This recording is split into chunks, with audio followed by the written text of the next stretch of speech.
नमस्कार, मैं हूं पूजा सिंह और आप देख रहे आर्यन टीवी नेशनल। चलिए खबरों की शुरुआत करेंगे देश और दुनिया की तमाम बड़ी खबरों के साथ। टिहरी में हुए हादसे पर प्रधानमंत्री नरेंद्र मोदी ने गहरा दुख व्यक्त किया। उन्होंने इस घटना में जान गंवाने वाले लोगों के परिजनों के प्रति अपनी संवेदना जताई और कहा कि यह समय बेहद पीड़ादायक है। साथ ही प्रधानमंत्री ने प्रत्येक पीड़ित परिवार को प्रधानमंत्री राहत कोष से 2-2 लाख रुपए की सहायता राशि देने की घोषणा की। इसके अलावा हादसे में घायल हुए लोगों को 50,000 रुपए की आर्थिक मदद देने का भी ऐलान किया गया।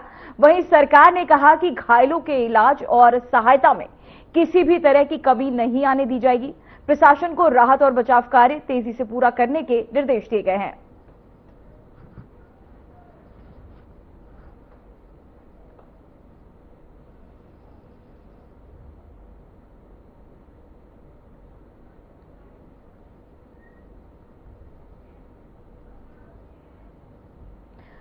प्रधानमंत्री नरेंद्र मोदी ने अपने आधिकारिक सोशल मीडिया अकाउंट पर पश्चिम बंगाल की हुगली नदी के किनारे की कुछ तस्वीरें साझा की। उन्होंने बताया कि उन्होंने इस महान नदी के सौंदर्य को कैमरे में कैद करने का प्रयास किया। अपने पोस्ट में प्रधानमंत्री ने कोलकाता के ऐतिहासिक हावड़ा ब्रिज और विद्या सागर सेतु की नजदीकी झलक भी साझा की। उन्होंने लिखा कि हुगली नदी के किनारे का दृश्य अत्यंत मनमोहक है और ये भारत की सांस्कृतिक व ऐतिहासिक धरोहर का महत्वपूर्ण हिस्सा है।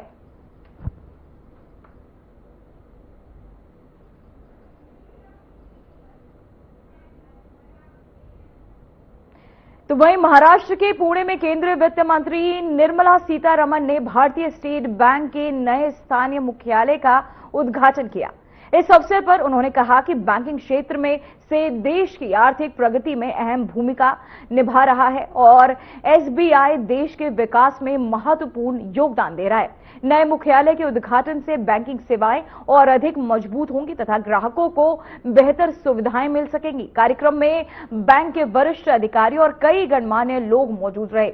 इस दौरान वित्त मंत्री ने आधुनिक बैंकिंग व्यवस्था और डिजिटल सेवाओं के विस्तार पर भी जोर दिया है। ये नया मुख्यालय एसबीआई की सेवाओं को और प्रभावी बनाने के साथ साथ क्षेत्रीय बैंकिंग ढांचे को मजबूत करने की दिशा में एक महत्वपूर्ण कदम माना जा रहा है।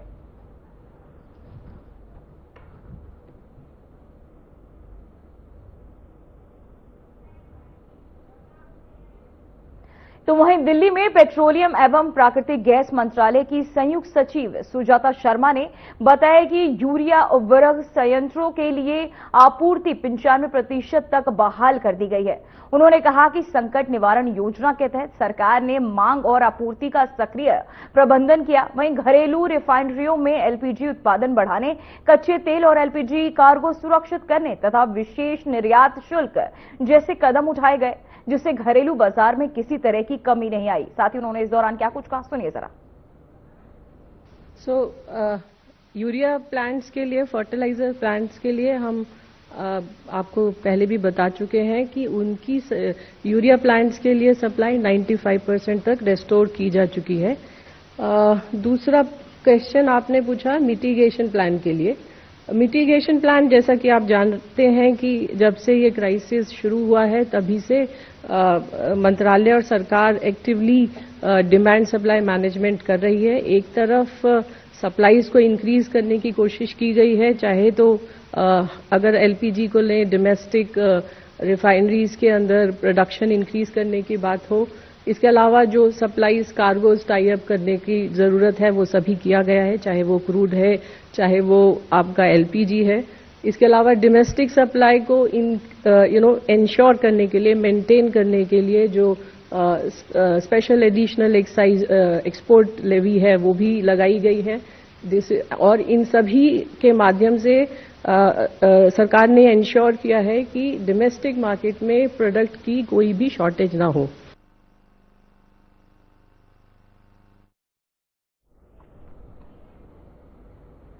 तो वहीं दिल्ली की मुख्यमंत्री रेखा गुप्ता ने पाटिम उत्सव के अवसर पर चावड़ी बाजार स्थित मां बंगलामुखी मंदिर में पहुंचकर पूजा अर्चना की।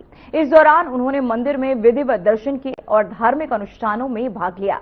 मुख्यमंत्री पारंपरिक पूजा विधियों के साथ श्रद्धा भाव से मां बंगलामुखी का आशीर्वाद लेती नजर आई। मंदिर परिसर में मौजूद श्रद्धालुओं ने उनका स्वागत किया। यह आयोजन धार्मिक आस्था और सांस्कृतिक परंपराओं का प्रतीक बना। मुख्यमंत्री ने प्रदेश की सुख समृद्धि और जनता के कल्याण की कामना की।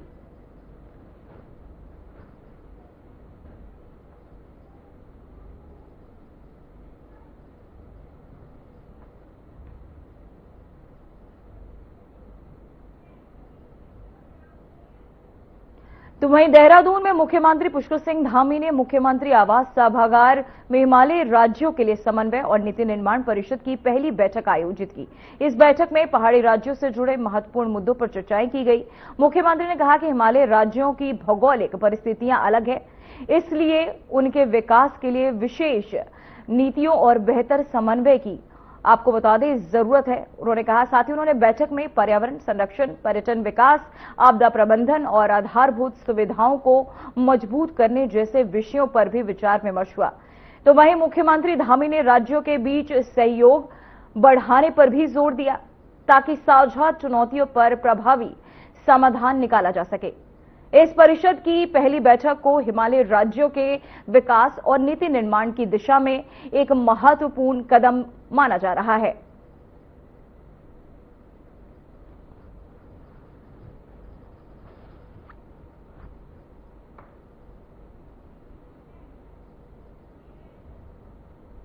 तो वहीं गुजरात के मुख्यमंत्री भूपेंद्र पटेल और प्रदेश बीजेपी अध्यक्ष जगदीश विश्वकर्मा ने कर्णावती महानगर में रोड शो किया।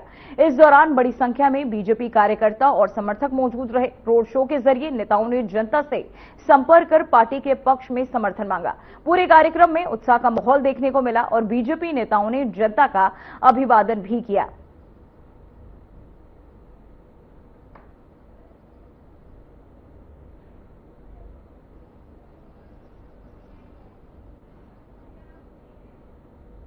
तो वहीं चंडीगढ़ में हरियाणा के मुख्यमंत्री नायब सिंह सैनी ने महात्मा ज्योतिराव फुले और डॉक्टर भीमराव अंबेडकर जयंती समारोह में भाग लेकर दोनों महान समाज सुधारकों को श्रद्धांजलि अर्पित की। इस अवसर पर मुख्यमंत्री ने उनके विचारों को समाज के लिए प्रेरणा स्रोत बताया। उन्होंने कहा कि महात्मा फुले और बाबा साहेब अंबेडकर ने सामाजिक समानता, शिक्षा और न्याय के लिए जो कार्य किए वे आज भी प्रासंगिक है। मुख्यमंत्री ने समाज के सभी वर्गों को उनके आदर्शों पर चलने का आह्वान किया। समारोह में बड़ी संख्या में लोग उपस्थित रहे और दोनों महापुरुषों के योगदान को याद किया गया। यह आयोजन सामाजिक समरसता और समानता के संदेश को मजबूत करने वाला रहा।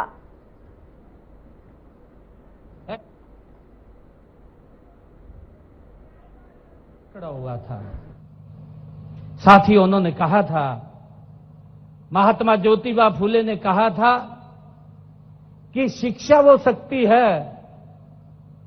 ये महात्मा ज्योतिबा फुले जी ने कहा था कि शिक्षा वो शक्ति है जो इंसान को गुलामी की जंजीरों से मुक्त करती है। शिक्षा वो ताकत है, ये महात्मा ज्योतिबा फुले ने कहा था। साथियों, हम सब जानते हैं कि उस समय में जब महिलाओं को शिक्षित करना एक अपराध माना जाता था, महात्मा ज्योतिबा फुले ने पहले तो अपनी धर्मपत्नी को शिक्षित किया और फिर दोनों ने मिलकर के देश का सबसे पहला बालिका विद्यालय खोलने का काम वो महात्मा ज्योतिबा फुले और सावित्रीबाई फुले ने किया है। साथियों, हम सब जानते हैं डॉक्टर भीमराव अंबेडकर जी, उनके जीवन, उन्होंने अपने जीवन में संघर्ष, साथियों कौन नहीं जानता उनका जीवन संघर्ष, साथियों ज्ञान और संविधान निर्माता निर्माण से उन्होंने भारत को एक नई दिशा देने का काम वो डॉक्टर भीमराव अंबेडकर जी ने किया है। साथियों, हम सब जानते हैं कि उन्होंने कठिन परिस्थितियों में डॉक्टर भीमराव अंबेडकर जी ने जन्म लेकर के ये सिद्ध किया है साथियों कि परिस्थितियां कैसी भी हों, साथियों, अगर परिस्थितियां अनुकूल भी नहीं हो तो सबसे बड़ा हमारा संकल्प होता है, और जब संकल्प व्यक्ति धारण करता है तो डॉक्टर भीमराव अंबेडकर जी का वो वाक्य याद आता है जो डॉक्टर भीमराव अंबेडकर जी ने कहा था कि शिक्षित बनो, संगठित रहो और संघर्ष करो। ये डॉक्टर भीमराव अंबेडकर जी ने साथियों हमें कहा था। हम देख रहे हैं दोनों के जीवन को अगर हम पढ़ते हैं, महात्मा ज्योतिबा फुले और डॉक्टर भीमराव अंबेडकर जी, मुझे ध्यान में है अभी जब डॉक्टर भीमराव अंबेडकर जी की जयंती हमने राज्य स्तर पर पंचकुला में मनाई, तो हमारे जो कानून मंत्री हैं अर्जुन मेघवाल जी उस कार्यक्रम में मुख्य अतिथि के रूप में वो उपस्थित हुए, और उन्होंने कहा था, मन से ही कहा था कि महात्मा ज्योतिबा फुले और डॉक्टर भीमराव अंबेडकर जी के अगर जीवन को हम पढ़ते हैं तो उनका जब महात्मा ज्योतिबा फुले की जब उनकी मृत्यु हुई, ठीक 1 साल के बाद डॉक्टर भीमराव अंबेडकर जी का जन्म हुआ है। साथियों, उन्होंने कहा था, उन्होंने ये शब्द कहा था कि महात्मा ज्योतिबा फुले जो कार्य अधूरा छोड़ करके चले गए थे, उस कार्य को पूरा करने का काम डॉक्टर भीमराव अंबेडकर जी ने किया है। ये शब्द ये अर्जुन मेघवाल जी ने कहे हैं। साथियों, उन्होंने जो हमें मार्ग दिया है, जो हमें मार्ग दिखाया है, उस मार्ग के ऊपर लगातार हमारी सरकारें साथियों गति से बढ़कर के आगे काम कर रही हैं। मुझे ध्यान में है कि हमने आदरणीय नरेंद्र मोदी जी के नेतृत्व वाली ये सरकार पहली बार अंतिम व्यक्ति को मजबूत और सशक्त करने का काम ये सरकार निरंतर कर रही है।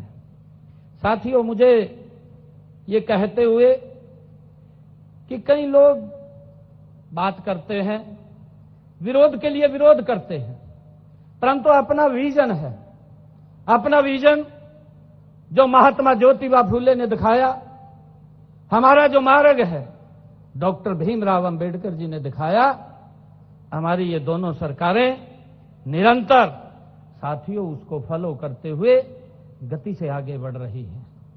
आप लोग देखेंगे पिछले 11 वर्षों में, 11 वर्षों से भी अगर पीछे हम जाते हैं, जब अटल बिहारी वाजपेयी जी देश के प्रधानमंत्री बने थे, आजादी के बाद अगर देश गति से आगे बढ़ा है तो आदरणीय नरेंद्र मोदी जी के नेतृत्व में आज हर वर्ग के लिए गति से काम हो रहा है।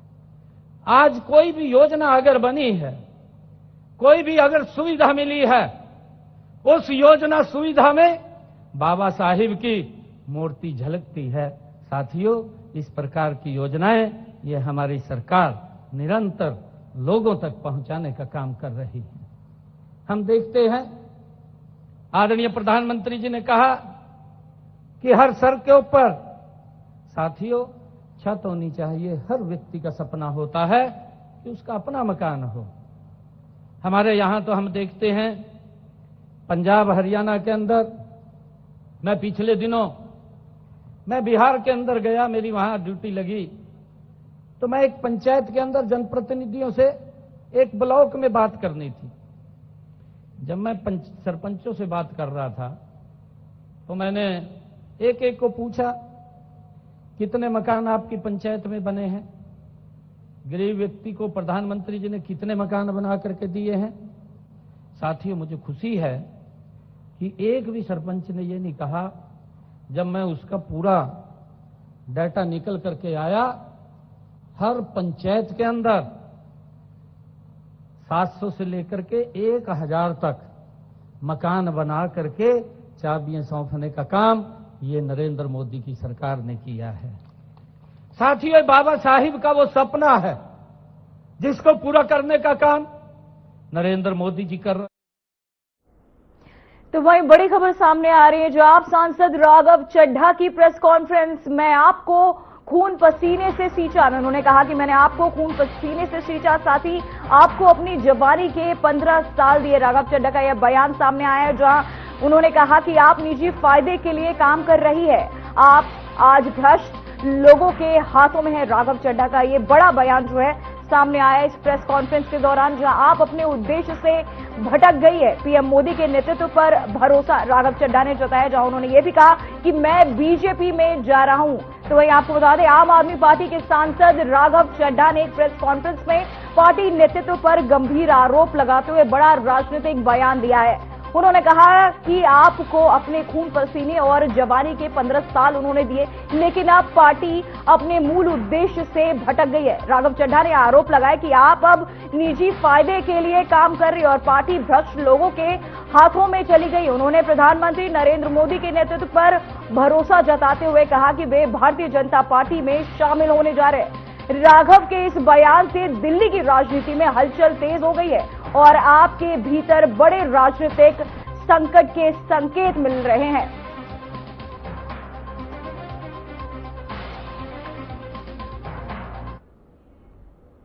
तो वहीं दिल्ली में आम आदमी पार्टी के नेता राघव चड्ढा ने पार्टी पर गंभीर आरोप लगाते हुए उन्होंने कहा कि जिस पार्टी को उन्होंने वर्षों तक मेहनत से खड़ा किया, वह अब अपने मूल रास्ते से भटक गई। राघव चड्ढा ने आरोप लगाया कि पार्टी अब देश हित के बजाय निजी फायदे के लिए काम कर रही। उन्होंने कहा कि अब पार्टी से दूरी बनाकर जनता के बीच जाएंगे और उन्होंने उनके इस बयान के बाद राजनीतिक चर्चाएं अब तेज हो गई। साथ ही इस दौरान उन्होंने और क्या कुछ कहा, सुनिए जरा।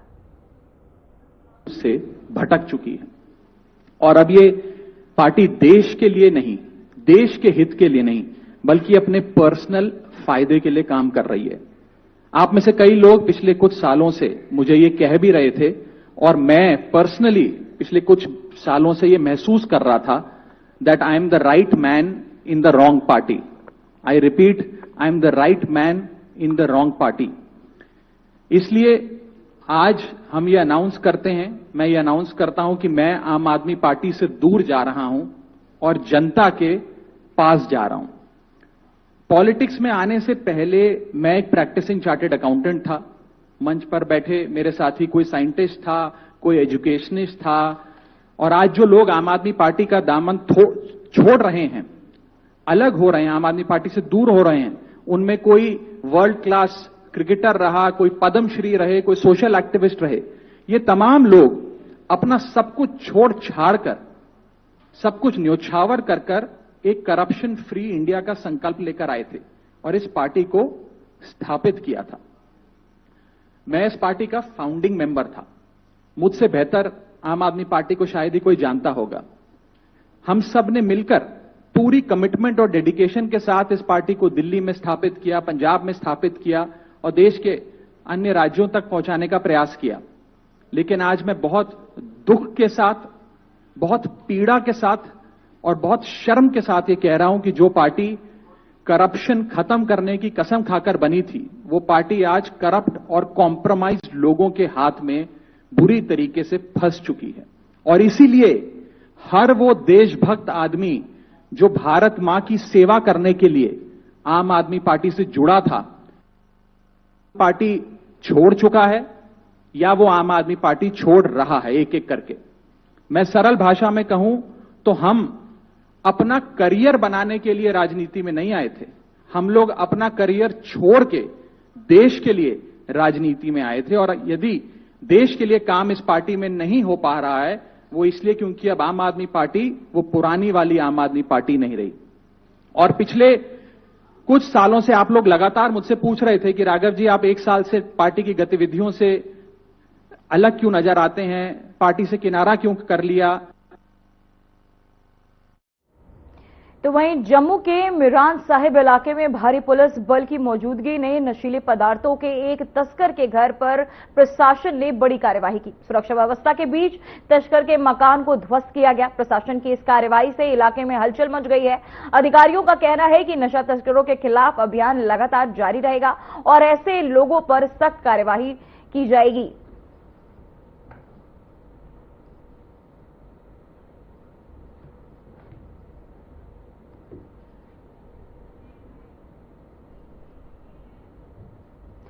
तो वहीं देहरादून के परेड ग्राउंड में आज महिला जन आक्रोश रैली का आयोजन किया गया, जिसमें बड़ी संख्या में महिलाएं शामिल हुई। इस रैली में मुख्यमंत्री पुष्कर सिंह धामी भी शामिल हुए। महिलाओं ने सामाजिक और जन सरोकार से जुड़े विभिन्न मुद्दों पर अपनी आवाज बुलंद की। प्रतिभागियों ने कहा कि महिलाओं की सुरक्षा, सम्मान और अधिकारों को लेकर सरकार को और सशक्त, आपको बता दें, और सख्त कदम उठाने चाहिए। साथ ही रैली के दौरान महिलाओं ने शांतिपूर्ण तरीके से प्रदर्शन करते हुए अपनी मांगें रखी और प्रशासन से त्वरित समाधान की अपील की। साथ ही आपको बता दें, मौके पर पुलिस और प्रशासन की टीम भी व्यवस्था बनाए रखने के लिए मौजूद रही। कार्यक्रम में सामाजिक संगठनों और महिला प्रतिनिधियों ने भी भाग लिया और महिलाओं की समस्याओं को प्राथमिकता से हल करने की मांग उठाई। पूरा आयोजन शांतिपूर्ण, अनुशासित माहौल में संपन्न हुआ। साथ ही इस दौरान सीएम क्या कुछ कहा, चलिए आपको सुनाते हैं। कभी प्रधानमंत्री नहीं बनाती और राजीव गांधी प्रधानमंत्री रहते हुए केवल एक महिला नेता मोहसिना किदवई जी को कैबिनेट मंत्री बनाया। और फर्क साफ देखिए, मोदी जी देश के प्रधानमंत्री बने तो किस प्रकार का परिवर्तन हुआ, उनकी कैबिनेट देखिए। उनके पहले कार्यकाल में प्रधानमंत्री मोदी जी की कैबिनेट में 6 कैबिनेट मंत्री रही और आज भी मंत्रिमंडल में 7 महिला मंत्री शामिल हैं। कांग्रेस और परिवारवादी मानसिकता वाले ये लोग कभी महिलाओं को आगे बढ़ने नहीं देंगे। ये लोग महिलाओं के नाम पर अपने ही परिवार की महिलाओं को राजनीति में आगे बढ़ाते हैं और देश की सामान्य परिवार की बेटियों का हक छीन लेते हैं। आप लोग भी जानते हैं, कांग्रेस ने अपने युवराज की तरह ही राजकुमारी प्रियंका जी को भी कई बार राजनीति में आगे लाने का प्रयास किया। कई बार उनको भी लॉन्च किया गया। उत्तर प्रदेश के चुनाव में आपने देखा होगा, उन्होंने कहा था मैं लड़की हूं, लड़ सकती हूं, और उनके लिए हजारों करोड़ रुपए के बड़े बड़े प्रचार अभियान चलाए गए। जब उन्हें वास्तविकता में देश की लड़कियों के लिए लड़ने का मौका मिला तो उन्होंने धोखा देने का काम उनको किया है।